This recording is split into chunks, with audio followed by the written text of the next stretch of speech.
Voltamos com o Boa Noite Rio Branco, na sua TV Rio Branco, canal 8 do SBT. Mais uma vez, obrigado pela sua audiência. Vamos prestigiar quem nos prestigia, né? Um boa noite especial para a minha amiga Pérola Cristiane, telespectadora assídua, não perde um programa, né? Da TV Rio Branco, principalmente o Boa Noite Rio Branco. Muitíssimo obrigado, Pérola, pela audiência. Você mora no nosso coração, não paga um centavo de aluguel, tá certo? Muito obrigado mesmo. E a todos vocês que nos acompanham, né, aqui na TV Rio Branco, de terça a quinta. Lembrando a você que amanhã não teremos programa, né? Porque amanhã é sexta-feira e sexta-feira de debate. Debate aqui no Tribuna Livre, no comando de Astério Moreira, participação especial de Narciso Mendes e Osmir Lima, mais 2 convidados especiais. Ok? Temos aqui o apoio da Purifique, da New Flex, que representa no Acre os colchões Conforte Mag, colchões magnéticos.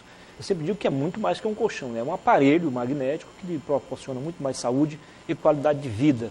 Evita vários tipos de doenças do coração, inclusive pode evitar o câncer, curar, tá? Então não perca tempo, é um investimento seguro, você tem 15 anos de garantia e uma vida útil estimada em 50 anos, é para toda a vida, não é isso?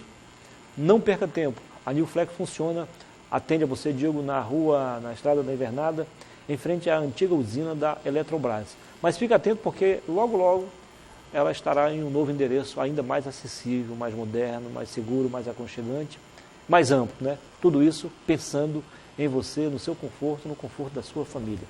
Um boa noite especial ao meu amigo Alex Martins, que é o proprietário da New Flex, que representa no Acre os colchões Conforte Mag, colchões magnéticos. Não só colchão, né? Outros aparelhos também, tem travesseiro, tem cadeira, enfim. Tecnologia avançada para a sua saúde. Volto a conversar com o presidente da FIAC, a Federação das Indústrias do Estado do Acre, empresário José Adriano Ribeiro. Presidente, a indústria brasileira, de um modo geral, ela fechou 2016 em vários setores apresentando queda. No entanto, se comparado ao mesmo período já de janeiro, houve uma pequena reação e um pequeno crescimento. Não em todos os setores, não, mas em vários setores importantes, inclusive na própria construção, no setor têxtil, enfim.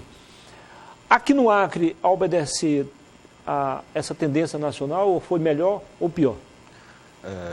Muniz, na realidade, a gente entende que o crescimento do país, ele se desdobra para o país inteiro e seus reflexos na economia positivamente são sentidos um pouco mais adiante.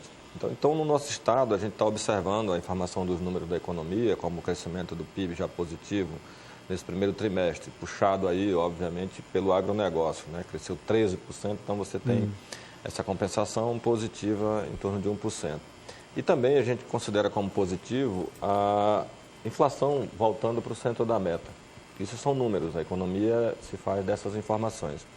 Agora, dizer que no nosso estado a gente consegue visualizar isso como uma coisa que de fato é permanente, ainda é relativo. Mas a gente considera o estado do Acre mais positivamente forte para enfrentar essa, vamos dizer assim, essa oscilação da economia em relação ao país, porque nós temos desde sempre o compromisso do governo do estado de manter em dia os pagamentos do funcionalismo público. E isso, quer queira ou quer não, aí é R$500 bilhão, assim, aproximadamente, aí, que você tem considerado um trimestre desse aí. E isso vai transferindo uma certa estabilidade tanto para o comércio como para aqueles setores do nosso setor da indústria, no caso de alimentos, que são de primeira necessidade. Agora, mais positivamente a gente enxerga que a chegada do verão traz aí uma mudança de comportamento nas contratações, tanto do ponto de vista do crescimento do emprego, que a gente já considera bastante positivo pelos números que a gente tem, puxado pela construção civil, que retoma as obras, que contratam novamente e que a gente observa também uma pequena mudança da autoestima desse empresário em investimento naquela estrutura da sua empresa e que favorece a gente, que a gente considera que tenhamos aí, até o final do ano, uma coisa mais segura do ponto de vista da estabilidade.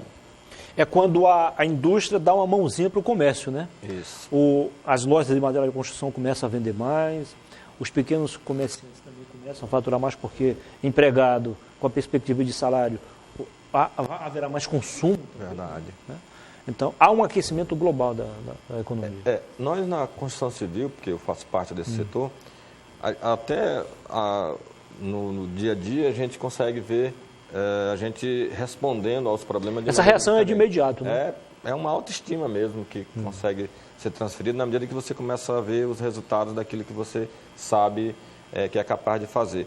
Mas a gente está muito ainda apreensivo por conta dessa instabilidade política que o Brasil apresenta e hoje nós estamos nessa discussão e de olho no resultado do julgamento no TSE, né? O Brasil não consegue mais trabalhar enquanto essa solução não sair, seja positiva ou negativa, dependendo da parte que você está, mas tem que sair. Não dá para você ficar com isso se arrastando mais tempo, né? Presidente, o setor da indústria, da construção civil, foi o mais afetado e o primeiro a ser atingido, né? Infelizmente, Muniz. A nível de Brasil, a gente viu, eu diria que a desconstrução daquilo que foi o maior motor da economia durante o governo Lula e durante o governo Dilma. A descontinuidade de alguns projetos habitacionais e do investimento imobiliário, já trazido pela crise a partir de 2015, pela essa relação do Congresso com o Planalto, prejudicou diretamente ao setor da indústria. E vamos mais além. A indústria naval era uma promessa e estava bastante aquecida, foi inicialmente pelas denúncias da Petrobras, foi descontinuada e só naquele momento foi 150 mil trabalhadores que perderam o emprego, né? E daí para frente nós tivemos uma continuidade desse desemprego crescendo. Haja vista, hoje nós temos 14 milhões de desempregados. Então a gente considera que o setor da construção civil como um todo trabalha como uma igreja, né? As classes D e F são as que mais estão dentro desse setor e é aquela parte da sociedade mais desfavorecida do ponto de vista cultural. Então a gente considera que na medida que você dá a esse trabalhador a dignidade de poder prover a sua família, a autoestima dele aumenta e ele para de ficar pensando em atrapalhar a vida dos outros, porque com o emprego o cara não vai se ocupar com a violência, com a intransigência, Claro. Ele vai trabalhar. Está ligado diretamente, né? A violência com a falta de emprego, miséria social e tudo mais. Presidente, eu conversei ainda em 2015 com o Dema, que é o presidente do Sindicato dos Trabalhadores na Indústria da Construção Civil, e ele disse que se em 2014 foi o melhor ano da construção com ele na presidência, em 2015 foi o pior ano, segundo ele. Quer dizer, 8,80, né? A queda fica ainda maior porque você está em pleno crescimento, aí despenca de vez.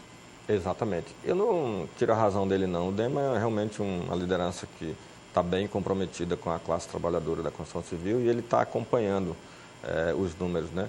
E sofre exatamente o reflexo desse desemprego. Na medida que o desemprego acontece, esses trabalhadores não conseguem estar dentro do sindicato dele atuando com sugestões e procurando melhorar a condição da relação trabalhista entre patrão e empregado. Isso é prejudicial. Nós estamos dando um passo para trás, né? Mas 2015 não foi, se isso pode ser um alento para ele, não foi só ruim para o trabalhador, foi para o empresário também. Também, claro. Né? Ele deixa de faturar, não, tem você imagina que nós fomos pegos de surpresa com relação às informações econômicas. Isso, para mim, foi o que mais representou. No meu caso, por exemplo, nós havíamos feito investimento em 2014, estruturando a empresa, se preparando para um crescimento. Aí vem um cenário diferente de uma hora para outra. E os bancos, que são sempre egoístas nesse ponto, naquele momento, eles te proporcionam esse crédito dentro de uma realidade de faturamento de 2013 e 2014, porque eles analisam números. Quando você chega em 2015, que a economia quebrou de vez, que você teve todas as divergências e a queda do PIB a pontos negativos, porque antes era positivo, você ir para o negativo, você considera o número econômico apenas aquela identificação de 3,5%, mas você desconsidera o quanto ele saiu do positivo para até chegar ali. Então nós tivemos mais que 3,5% só em 2015. Então você imagina que o nosso faturamento cai bruscamente, mas os bancos, os nossos credores não estão nem um pouco preocupados, estão olhando para o lado deles e essa cobrança causa inadimplência. As empresas foram para a lona, diretamente para a lona, né? Muitas delas em recuperação judicial, porque não há como você respeitar um compromisso feito em cima de um faturamento quando a economia estava pujante, para quando você tem um desaquecimento total. Então, os bancos não têm compreensão disso, são muito especulativos nesse momento, e essa relação atrapalha a gente retomar, nesse momento que a economia começa a dar números mais positivos, a gente retomar imediatamente aquele patamar de 2014. Então, infelizmente, eu tenho dito para o Dema, a gente tem conversado, que ele tem que ter paciência, porque é igual você estar num jogo de futebol, todo mundo aquecido, e a luz cai, e você ficar com toda a equipe 30 minutos ali sem fazer nada, para tentar retomar o mesmo ritmo de antes. Não tem como, né? Reaquecer de novo. Pois é. Mas, presidente, o senhor vê um cenário diferente para o segundo semestre, uma reação mais positiva? Eu acredito... Desse setor, principalmente, e da indústria, de um modo geral? Nós estivemos ontem em Brasília, Muniz, e a informação que nós temos é que o governo federal liberou a contratação de 43 mil unidades habitacionais do faixa 1. Nós consideramos isso insignificante, para mim foi frustrante, porque no governo da Dilma, com todas as dificuldades, a gente falava em milhões de habitações que eram consideradas as suas contratações. E é compromisso, é obrigação e atribuição do poder público, do governo, dos governos, colocarem esse tipo de programa para funcionar. Então, 43 mil unidades para um Brasil do tamanho que está, com a situação econômica como a gente está, é insignificante. Então, a gente considera que é positivo para aquelas empresas que conseguem contratar, mas isso são contratos que já estavam caducando lá no Ministério da Cidade. Então, nós tivemos uma reunião com o senador Jorge Viana, pedindo para que ele fosse até o ministro da Cidade, Bruno Araújo, e que ele buscasse sensibilizar o ministro de que é uma situação tão vergonhosa um governo federal falar em 43 mil unidades para um Brasil na situação que está. E a gente espera que nós, aqui no Estado, que temos um projeto aprovado, veja bem, aprovado, nas melhores condições de infraestrutura já adiantada, que a gente não tenha sido contemplado com nenhuma unidade. Mas, na contramão disso, a gente tem atuado junto ao governo do Estado, falando na parte de habitação, para o retorno da construção civil, atuando com empresas fora do Estado, que têm condições de contratação, buscando incentivar essas empresas a virem contratar aqui aquelas obras na Cidade do Povo e em outros locais da cidade, para as faixas de incorporação que vão a partir da faixa 1,5 da renda salarial, que já é uma incorporação que independe de governo federal, que tem apenas, em alguns casos, dependendo da condição de salário desse mutuário interessado, uma pequena ajuda do governo federal de subsídio para esse valor da parcela, né? Mas a gente considera importante nesse momento, porque nós não temos nada nesse sentido. Aliás, ontem foi um debate predominante na Assembleia sobre os números da Cidade do Povo. A Eliane levantou uns dados junto à Caixa Econômica e, segundo ela, o governo estaria superfaturando, ela usou esse termo, o número de casas entregues. Mas depois, no final da tarde, houve uma comprovação de que, segundo a equipe do governo, a deputada levou em conta apenas as casas contratadas junto à Caixa Econômica. E tem o Banco do Brasil, outros agentes financeiros, atuando também no mesmo projeto. Então, por isso que os números não batiam, né? A conta não fechava, mas depois foi tudo esclarecido. Mas tem essas coisas também. Eu conheço bem o trabalho da deputada, acho ela muito atuante, combativa e concordo exatamente com algumas posições dela. Mas a desinformação acontece não pela vontade dela, acredito que pela sua assessoria de não ter tido o cuidado de procurar, nesse caso, sendo que a Cidade do Povo foi um projeto gestado dentro do Sinduscom, procurado informações com a gente, né? Os bancos, eles não podem sequer dar informação do outro banco. Exato. Então, ela solicitou da Caixa e, com certeza, a Caixa só fez aquilo que estava dela. Ela, embora seja a maior agente financeira do projeto, mas não é a única, né? Não, ela é gestora do FAI, exatamente.